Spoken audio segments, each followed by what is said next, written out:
विनीत दुबे हमारे साथ इस वक्त जुड़ चुके हैं इस खबर पर।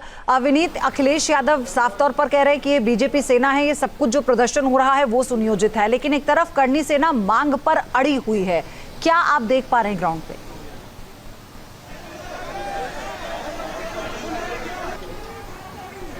देखिए, बिल्कुल अगर शुरू से ही बात की जाए, अगर शुरुआत से, तो खुद यहाँ पर सपा सांसद रामविलास सुमन का इस बात का कहना था कि इस पूरे मामले में राजनीति की जा रही है। उनके बयान को बड़ा चढ़ाकर बताया जा रहा है। उन्होंने किसी का अपमान नहीं किया है और वो अपनी बात पर शुरू से ही अड़े हैं। उनका कहना था कि वो यहाँ जो पुराने वीर सपूत हैं उनका सम्मान करते हैं, लेकिन कहीं ना कहीं इस मामले में राजनीति की जा रही है। और खुद आज अखिलेश यादव ने इस बयान में कहा कि देखिए, ये करनी सेना नहीं, यहाँ पर ऐसा देखा जा रहा है कि भारतीय जनता पार्टी की ये पूरे एक सेना रैली है।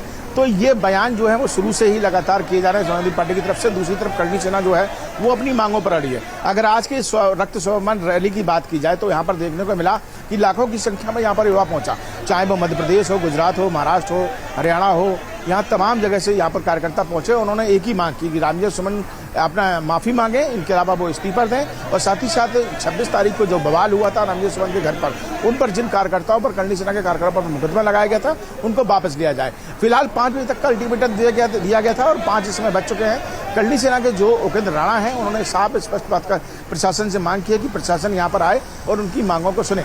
अगर आधे घंटे का अल्टीमेटम उन्होंने दिया कि अगर वो प्रशासन यहाँ नहीं पहुंचता है तो वो आगरा की तरफ कूच करेंगे। लेकिन यहाँ पर मैं बता दूं कि पहले 26 तारीख को जिस बवाल के दौरान जो तस्वीरें सामने आई थी, उस समय ऐसा देखने को मिला था कि प्रशासन के चक्के छूट गए थे। पुलिस भी कहीं ना कहीं करनी सेना के सामने फेल नजर आ रही थी। लेकिन आज जो है वो व्यवस्था पूरी की थी, पहले से ही व्यवस्था कर ली गई थी। 10,000 के आसपास को जो है वो पुलिस फोर्स अतिरिक्त मंगाया गया था, आसपास के जनपदों से फोर्स मंगाया गया। करीब 1200 के आसपास हेलमेट मंगाए गए, 1000 के आसपास डंडे मंगाए गए। इसके अलावा पूरी ट्रेनिंग आंसू गैस के गोले कैसे छोड़े जाए, इसकी पूरी ट्रेनिंग एडीसीपी के कार्यकाल में उनकी कह सकते हैं कि उनकी प्रतिनिधि में पूरा कार्यक्रम ये देखने को मिला था। कल पुलिस लाइन में पूरी तरीके से ट्रेनिंग दी गई थी कि कैसे जब कोई अगर बवाल होता है तो उससे निपटा जाए। तो पूरी तरीके से पुलिस अलर्ट मोड पर है।